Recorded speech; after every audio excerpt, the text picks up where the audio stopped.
Again, the TikTok story to me is fascinating. Trump started as a TikTok hater, right?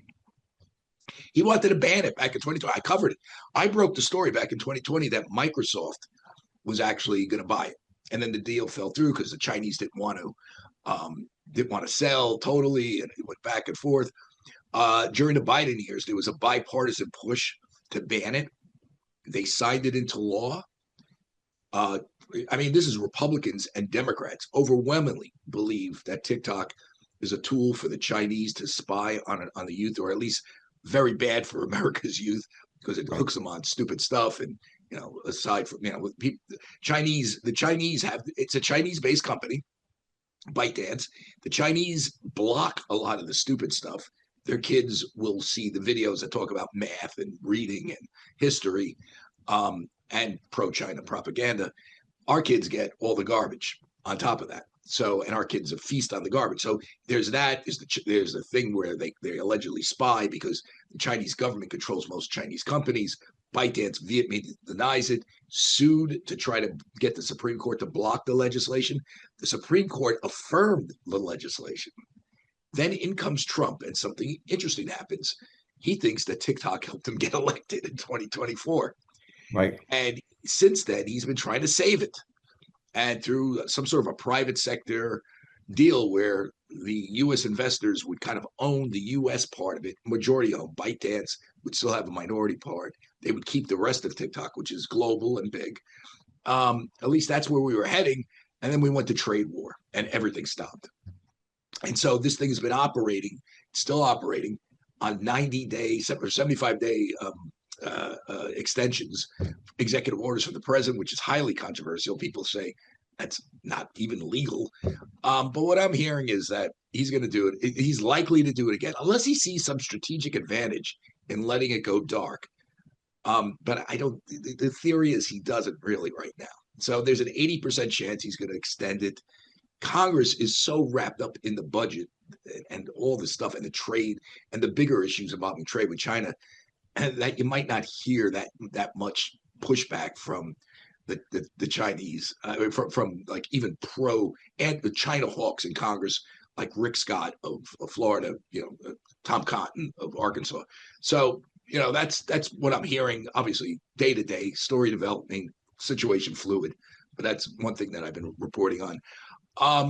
The bond market vigilantes also are looking at a weird thing. There's something called the Treasury. This is a weird, I never knew this. Something called the Treasury General Account. Have you ever heard of this, Bob?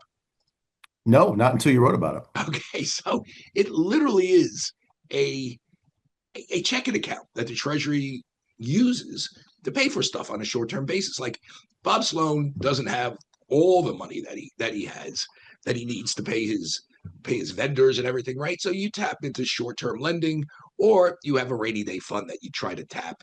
And the federal government has this. It's usually about $800 billion.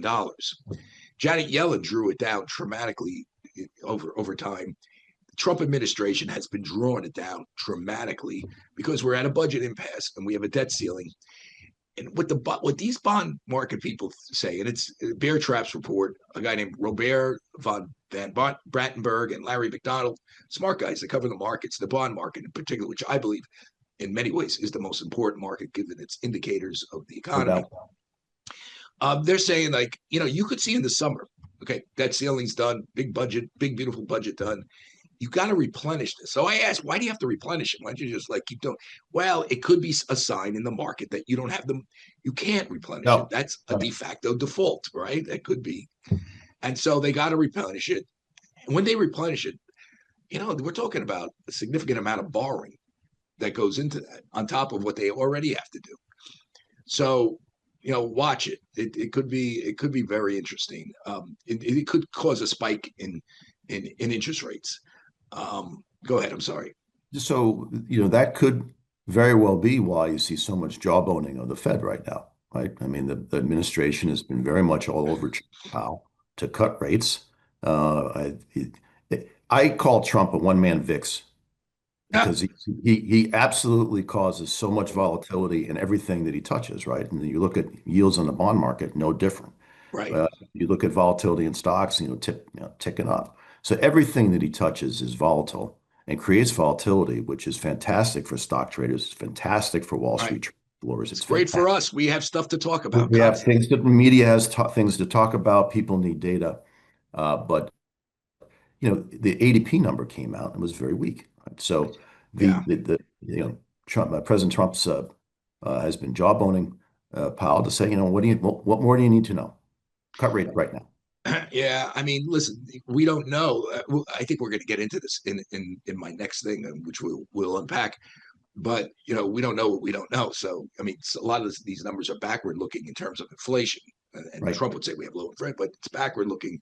We haven't seen the impact of the tariffs fully in the numbers. The other thing we should point out is not only is he jawboning the Fed, Bessent is reaching out to banks and thinking of getting some demand for the banks for treasuries by boosting their capital levels and Right. using treasuries. So that would be a source of funding for some of the stuff they need to do. Sure. So if you risk weight treasuries to zero, which I actually thought that had already been done, but I guess not. If you risk weight, meaning how much capital a bank has to put against owning that position, if you risk weight Right. it to zero, it's not a balance sheet. It may be a balance sheet item, but it's not a capital item that frees up gunpowder, dry powder to participate in the treasury Treasury auction. auction. Yeah. Yep. And that's what he's hoping.